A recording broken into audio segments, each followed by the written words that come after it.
आज के इस एक्सप्लेनर में हम एक ऐसी फिलॉसफी पर बात करने वाले हैं जो शायद हमारे जीने का तरीका पूरी तरह बदल दे। हम बात कर रहे हैं पूर्व नेवी सील जोको विलिंग के एक बहुत ही इंटेंस आइडिया के बारे में। अक्सर हम डिसिप्लिन यानी अनुशासन को एक सजा या बोझ की तरह देखते हैं, राइट? पर सच तो ये है कि यही डिसिप्लिन एक्चुअली सच्ची आज़ादी पाने का सबसे बड़ा और अल्टीमेट टूल है। तो चलिए बिना किसी देरी के शुरू करते हैं। सोर्स मटेरियल में आगे बढ़ने से पहले एक बहुत ही कड़वा पर ज़रूरी सवाल उठता है। आजकल हमारे पास हर तरह की मॉडर्न सुख सुविधाएं हैं। पल भर में खाना दरवाजे तक डिलीवर हो जाता है, फ़ोन पर एंडलेस स्क्रॉलिंग चल रही है। पर क्या ये सच में हमारी आज़ादी है, या फिर हम बस अपनी लगातार बढ़ती इच्छाओं और इम्पल्सेस के गुलाम बन चुके हैं? ये सोचना बहुत ज़रूरी है कि इंसान सच में आज़ाद है या बस एक जाल में फंसा है। इस एक्सप्लेनर में हम कई अहम पहलुओं को कवर करेंगे। हम देखेंगे कि कैसे मोटिवेशन और विल पावर हमें धोखा देते हैं, साथ ही एक प्रैक्टिकल मिलिट्री इंस्पायर्ड ब्लूप्रिंट को समझेंगे और आखिर में ये पता लगाएंगे कि अपना पूरा कंट्रोल लेने से कैसे हमें सच में सच्ची आज़ादी मिल सकती है।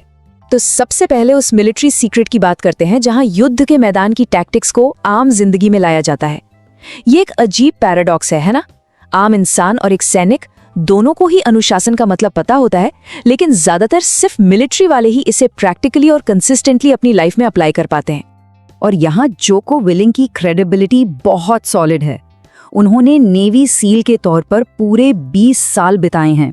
सिर्फ बिताए नहीं, बल्कि बैटल ऑफ रमादी जैसे बेहद खतरनाक और ब्रूटल कॉन्फ्लिक्ट्स में ग्राउंड पर अपनी सेवाएं दी हैं। तो जब वो डिसिप्लिन की बात करते हैं तो वो कोई हवा में तीर नहीं चला रहे होते। सोर्स मटेरियल यहाँ एक पॉइंट को बहुत स्ट्रांगली एम्फसाइज करता है।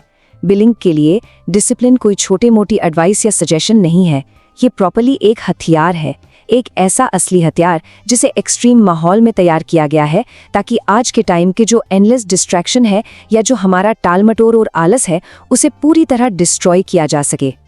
अब थोड़ा आगे बढ़ते हैं और कुछ गलत फहमियों को दूर करते हैं। हमें लगता है कि कुछ बड़ा करने के लिए मोटिवेशन या विल पावर चाहिए, पर सोर्स बताता है कि ये दोनों चीजें कितनी धोखेबाज हो सकती हैं।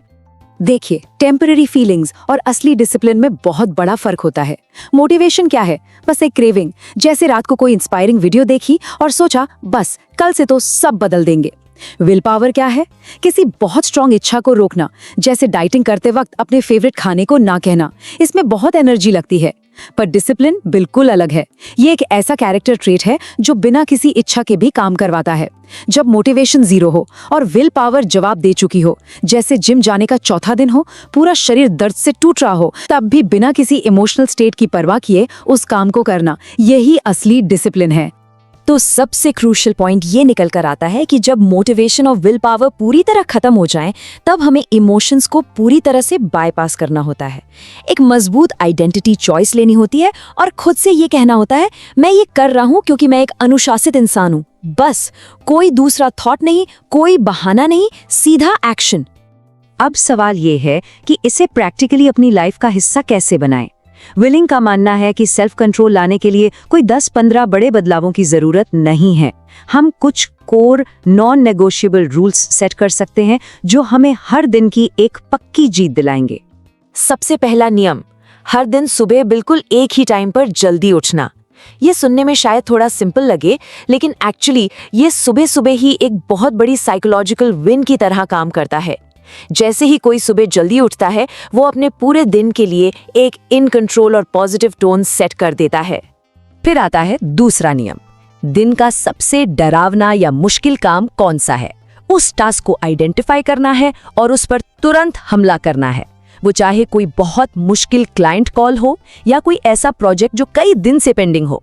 सच तो यह है कि सफलता के आसान रास्ते होते ही नहीं है, सिर्फ पसीना, लगन और कड़ी मेहनत ही रास्ता है। और जब सबसे मुश्किल काम पहले ही निपट जाए तो दिन भर की टेंशन खत्म।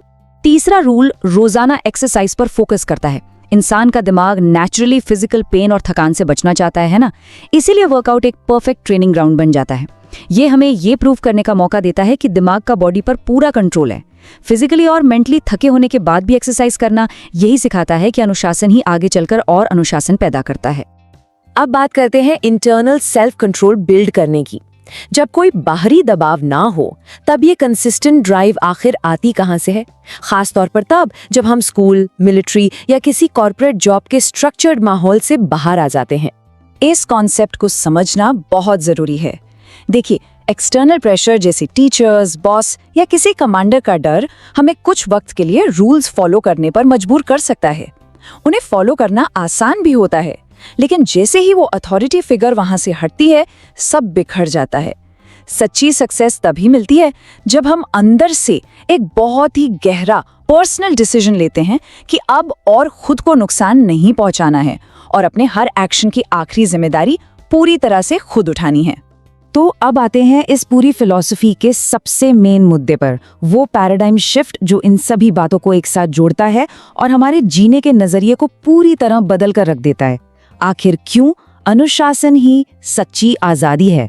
यहाँ एक बहुत ही फैसिनेटिंग ऑब्जर्वेशन देखने को मिलती है। हम आज सोचते हैं कि हमारे पास किसी भी वक्त खाना ऑर्डर करने की या कहीं भी घूमने की आज़ादी है, पर सच्चाई ये है कि हम दिन ब दिन अपने सामान, कॉर्पोरेट एल्गोरिदम और जिंदगी में किसी क्लियर डायरेक्शन की कमी के चलते ट्रैप हो चुके हैं। ये सारी मॉडर्न सुविधाएं एक्चुअली सच्ची आज़ादी नहीं, बल्कि एक इल्यूजन है, एक जाल है। डिसिप्लिन को एक दर्दनाक सजा समझना हमारी सबसे बड़ी मेंटल एरर है। रियलिटी बिल्कुल इसके उलट है। खुद पर एक स्ट्रक्चर लागू करना, डेली रूल्स बनाना, यही एक्चुअली वो इकलौती चाबी है जो हमारे समय, स्वास्थ्य और फ्यूचर गोल्स का सच्चा कंट्रोल हमारे हाथों में दे देती है। डिसिप्लिन कोई पनिशमेंट नहीं है, डिसिप्लिन ही फ्रीडम है। तो इस एक्सप्लेनर को खत्म करने से पहले हम सबको इस फ्रेमवर्क पर थोड़ा रुककर डीपली सोचना चाहिए। अगर वाकई अपनी फीलिंग्स को साइड में रखकर एक्शन लेना ही अपनी लाइफ पर मास्टरी हासिल करने का इकलौता रास्ता है, तो कल सुबह जब सूरज निकलेगा तो वो सबसे पहली मुश्किल चॉइस क्या होगी जो हमें करनी है? वो कौन सी ऐसी इच्छा होगी जिसे हमें हराना है? ये एक ऐसा सवाल है जो हम सबको खुद से पूछना चाहिए।